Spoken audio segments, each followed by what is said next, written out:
پاکستان نے ایران سے اپنے سفیر کو واپس بلانے کا اعلان کر دیا، جبکہ پاکستان میں مقیم ایرانی سفیر کو بھی واپس جانے کا کہہ دیا۔ بیورو چیف اسلام آباد فیصل احمد صدیقی اس رپورٹ میں۔ ترجمان دفتر خارجہ کا کہنا ہے کہ حملے کی تمام تر ذمہ داری ایران پر عائد ہوتی ہے۔ ایران سے اپنے سفیر کو واپس بلا رہے ہیں۔ ایران اور پاکستان کے درمیان سفارتی دوروں کو روکا جا رہا ہے۔ پاکستان سے ایرانی سفیر کو بھی واپس اپنے ملک جانے کا کہا ہے۔ پاکستان نے ایران کی اعلیٰ سطح کے تمام دورے بھی ملتوی کر دیے۔ ایران کے ساتھ آئندہ چند دنوں میں ہونے والی ملاقاتیں بھی منسوخ کر دی گئی ہیں۔ اس سے قبل پاکستانی دفتر خارجہ نے ایران کی جانب سے پاکستان کی فضائی حدود کی خلاف ورزی کی شدید الفاظ میں مذمت کرتے ہوئے ایرانی ناظم الامور کو وزارت خارجہ میں طلب کیا تھا۔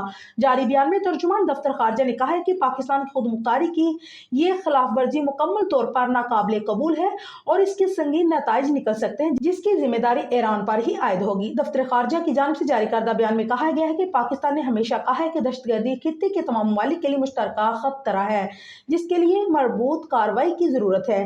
یک طرفہ کارروائیاں اچھے ہمسایہ تعلقات کے مطابق نہیں اور یہ دو طرفہ اعتماد کو شدید نقصان پہنچا سکتی ہے۔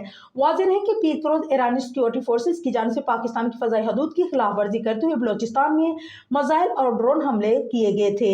ایرانی سرکاری ٹی وی کی خبر میں دعویٰ کیا گیا ہے کہ ایرانی سیکورٹی فورسز کی جانب سے پاکستان کے صوبے بلوچستان میں جیش العدل نامی تنظیم کے 2 ٹھکانوں پر میزائل اور ڈرون حملے کیے گئے۔